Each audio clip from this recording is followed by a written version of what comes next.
وقل جاء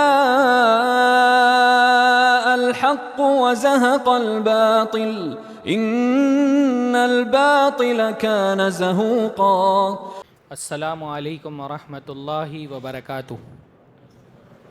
الحمد للہ رب العالمین والصلاة والسلام علی نبینا محمد وعلی آلہ وصحبہ اجمعین ومن تبعہم بإحسان الی یوم الدین۔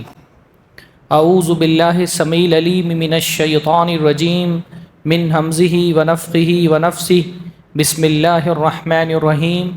قل یا عبادی الذین اسرفوا علی انفسہم لا تقنطوا من رحمۃ اللہ ان اللہ یغفر الذنوب جمیعا۔ سب سے پہلے ہر طرح کی حمد اور ثنا اللہ رب العزت کے لیے لائق اور زیبا ہے۔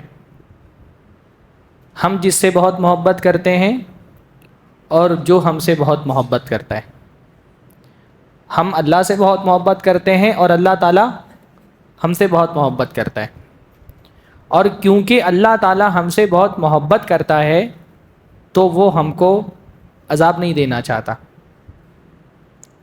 اللہ تعالیٰ کو ہم کو عذاب دینے کی کوئی چاہت نہیں کہ اللہ تعالیٰ بلا وجہ ہم کو عذاب دے۔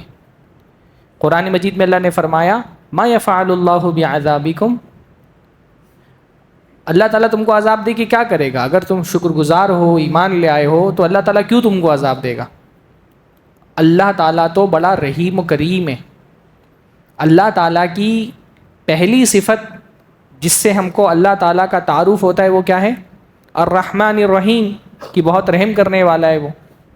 تو اللہ تعالیٰ بہت رحیم ہے، بہت رحم کرنے والا ہے، تو اس کی رحمت کا مظہر یہ ہے، اس کی رحمت کی علامت یہ ہے کہ بھئی آپ ایک نیکی کرتے ہیں، آپ کو ایک نیکی پہ کم سے کم اجر کتنا ملتا ہے؟ کتنا ملتا ہے؟ 10۔ کم سے کم اجر 10 ملتا ہے، زیادہ سے زیادہ 700، بلکہ 700 سے بھی زیادہ۔ بعض مرتبہ تو اللہ بندے کی ایک نیکی پر ہی اس کو جنت دے دیتا ہے۔ لیکن جب آپ گناہ کرتے ہیں تو اس کے بدلے میں آپ کو کوئی اللہ کی نافرمانی کا کام کرتے ہیں تو گناہ کتنا ملتا ہے؟ صرف ایک۔ یہ اللہ کی رحمت ہے نا۔ نیکی کرتے ہیں تو ثواب اللہ بڑا کر کے دیتا ہے، نافرمانی کرتے ہیں تو جتنا گناہ کیا اتنا ہی آپ کے نامہ اعمال میں لکھا جاتا ہے۔ اب یہ نامہ اعمال میں جو گناہ لکھ دیا گیا ہے، اللہ تعالیٰ نے اس کا چانس بھی آپ کو دیا ہے کہ یہ گناہ بھی آپ کے معاف ہو سکتے ہیں۔ صغیرہ گناہ ہے تب تو اللہ تعالیٰ نیکیوں سے ہی معاف فرما دیتے ہیں۔ وضو کرنے سے گناہ معاف ہوتے ہیں، مسجد کی طرف چل کر کے آنے سے گناہ معاف ہوتے ہیں، نماز پڑھنے سے گناہ معاف ہوتے ہیں، روزے رکھنے سے گناہ معاف ہوتے ہیں، بہت سارے اعمال اللہ نے فرمایا ان الحسنات یذہبن السیئات، کہ جو نیکیاں ہیں وہ گناہوں کو دھل دیتی ہیں۔ صغیرہ گناہ تو اتنے ہم کرتے ہیں کہ ہماری یادداشت میں بھی نہیں رہتا ہے۔ اگر صغیرہ گناہوں کے لیے توبہ شرط کر دی جائے تو ہمارے بہت سارے گناہ صغیرہ ہم کو یاد ہی نہیں رہتے کہ ہم نے کیے۔ جیسے غیبتیں ہم کتنی کرتے ہیں ہم کو پتہ ہی نہیں چلتا، ہم غیبت کر جاتے ہیں ہم کو احساس بھی نہیں ہوتا ہے۔ تو صغیرہ گناہوں کے اللہ تعالیٰ نے، اللہ کی رحمت کیا ہے؟ صغیرہ گناہ تو نیکیوں سے ہی معاف ہو رہے ہیں۔ اس لیے روزہ رکھتے ہوئے ایک نیت کیا ہونی چاہیے کہ یہ روزہ انشاءاللہ تعالیٰ ہمارے گناہوں کی بخشش کا سبب بھی ہے۔ جو سال بھر چھوٹے چھوٹے گناہ کیے جن کی کوئی گنتی بھی ہم کو نہیں پتہ ہے، انشاءاللہ تعالیٰ نامہ اعمال سے وہ گناہ بخش دیے جائیں گے۔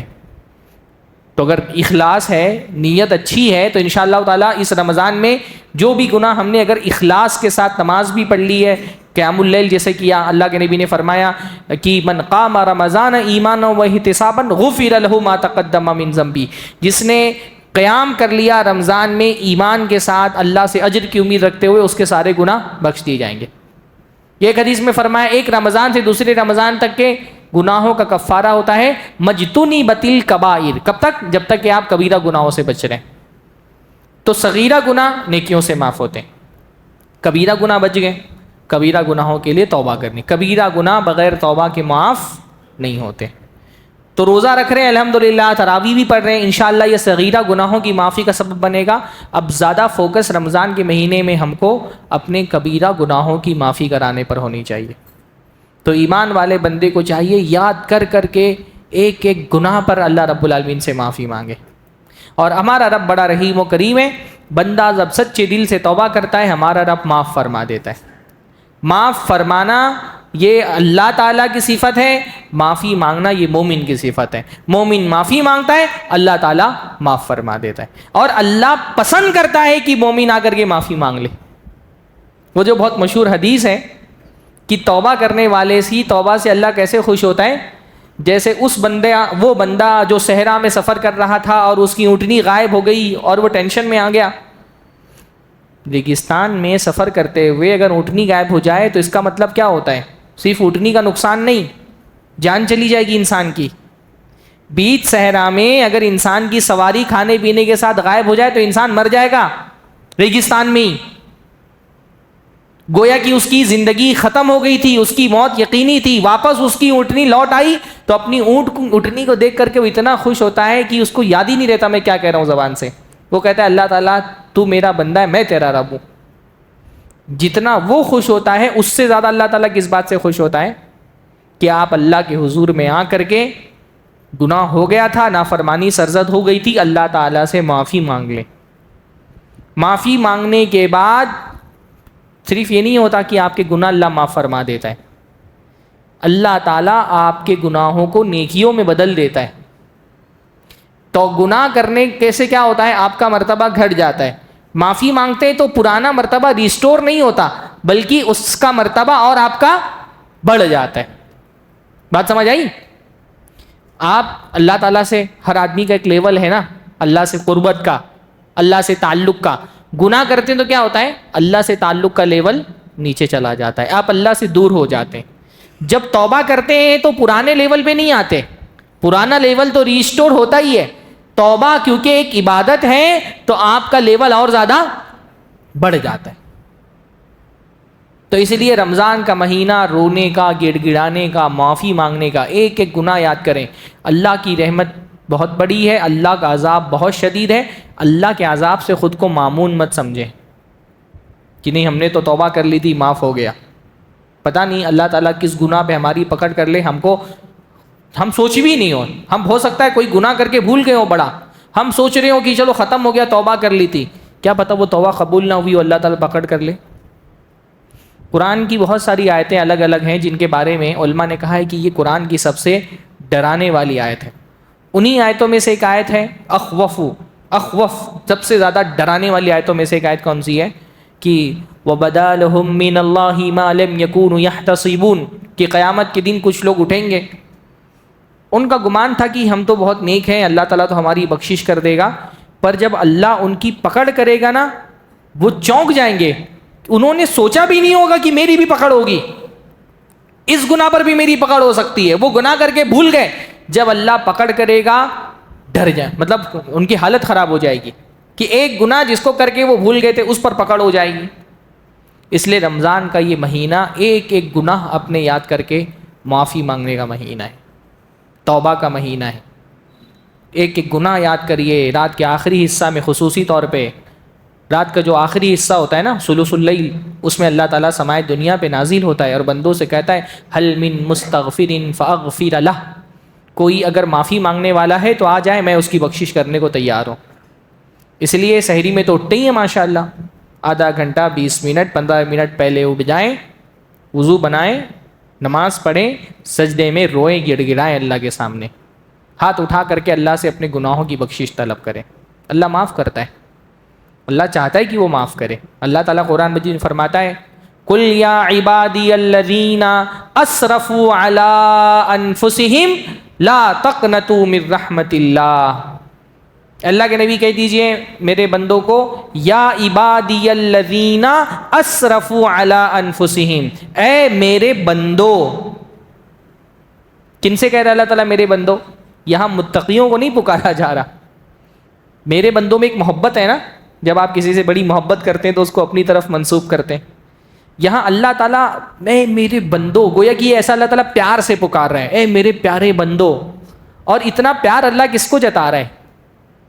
نیکیوں کو نہیں، متقی اور پرہیزگاروں کو نہیں. الذین اسرفوا علی انفسہم، اے میرے بندو جنہوں نے اپنی جان پر ظلم کیا ہے گناہ کر کے. ہم گناہ کرتے ہیں، اللہ کا کچھ بگاڑ سکتا ہے کوئی گناہ سے؟ ہمارے گناہ سے اللہ کی شان میں کوئی کمی آتی ہے؟ اللہ کی شان اس سے پاک ہے کہ ہماری نافرمانی سے اس میں کچھ کمی ہے. ہماری اطاعت سے اللہ تعالیٰ کی شان بڑھتی ہے, ہماری عبادتوں سے اللہ کی شان بڑھتی ہے. اللہ تعالیٰ اپنی شان کے لیے ہماری عبادتوں کا محتاج نہیں ہے. یہ عقیدے کا ایک بہت اہم پہلو ہے. ہماری عبادت کرنے سے اللہ کا مقام نہیں بڑھتا. بات سمجھ آ رہی ہے؟ اللہ کا مقام آلریڈی بلند ہے. اللہ کا مقام اس بات سے پاک ہے کہ ہماری عبادتوں سے اس میں اضافہ ہو جائے. اللہ ہماری عبادتوں کا محتاج نہیں ہے, ہم اللہ کی عبادت کے محتاج ہیں. اللہ کی نافرمانی کر کے ہم اللہ کا نقصان نہیں کرتے, اپنی ذات کا نقصان کرتے ہیں. فرمایا اے میرے بندو جنہوں نے اپنی جان پر ظلم کیا ہے گناہ کر کے, لا تقنطوا من رحمت اللہ, اللہ کی رحمت سے مایوس مت ہونا. ان اللہ یغفر الذنوب جمیعا, اللہ تمہارے سارے کے سارے گناہ بخش دے گا. تم مانگو تو صحیح اللہ سے. تم کوئی ایسا گناہ کر نہیں سکتے جس کی مغفرت اللہ کے یہاں نہ ہوتی ہو. بڑا سے بڑا گناہ کر لو, توبہ کرو گے اللہ معاف فرما دے گا. کوئی دنیا میں ایسا گناہ ہے ہی نہیں جو توبہ سے معاف نہ ہوتا ہو. بھئی بڑے سے بڑا گناہ آدمی کیا کر سکتا ہے؟ سب سے بڑا گناہ کیا ہے؟ سب سے بڑا گناہ کیا ہے؟ شرک. کیا شرک کرنے والا جب اللہ کی بارگاہ میں توبہ کرتا اللہ اس کی توبہ قبول نہیں کرتا؟ اس لیے کبھی اللہ کی رحمت سے مایوس مت ہونا. شیطان کی فتنوں میں سے ایک فتنہ کیا ہے؟ شیطان بندے کو اللہ کی رحمت سے مایوس کر دیتا ہے کہ نہیں تمہارا نہیں معاف ہوگا, تم نے بہت کر لیا. اللہ نے 99 قتل کرنے والے کے گناہ معاف کر دیے. اللہ کی معافی, بندے کا گناہ اللہ کی معافی سے بڑا نہیں ہو سکتا. بس سچے دل سے توبہ کریں. بڑا سے بڑا گناہ ہو اللہ کے حضور میں توبہ کریں گے. اللہ نے وعدہ کیا ہے ان اللہ یغفر الذنوب جمیعا, اللہ تعالیٰ تمہارے سارے گناہ بخش دے گا. لا تقنطوا من رحمت اللہ, اللہ کی رحمت سے کبھی مایوس مت ہونا. بلکہ حضرت ابن مسعود رضی اللہ تعالیٰ عنہ بہت بڑے صحابی ہیں, وہ فرماتے ہیں خود اللہ کی رحمت سے مایوس ہو جانا کبیرہ گناہوں میں سب سے بڑے کبیرہ گناہ میں سے ایک ہے. ان من اکبر الکبائر القنوط من رحمت اللہ والیأس من روح اللہ. کبیرہ گناہوں میں سے بہت بڑا کبیرہ گناہ ہے اللہ کی رحمت سے مایوس ہو جانا. کوئی آدمی گناہ کر کے یہ سوچے یہ گناہ اللہ معاف نہیں کرے گا, اس کا یہ سوچنا خود بہت بڑا گناہ ہے. اللہ نے توبہ کے دروازے کھول کے رکھے میرے بھائیوں. گناہوں کی بخشش ہو رہی ہے, خاص طور پہ یہاں تو رمضان میں آفر لگا ہے معافی کا. ہم تیار ہیں کہ نہیں اس کے لیے؟ ہمارا مسئلہ ہے اصل میں ہم نہیں تیار ہیں. ہم خود بھی مایوس ہو جاتے ہیں, ہم دوسروں کو بھی مایوس کرتے ہیں. کتنوں کو میں نے دیکھا ارے اس کی توبہ اللہ کیا قبول کرے گا.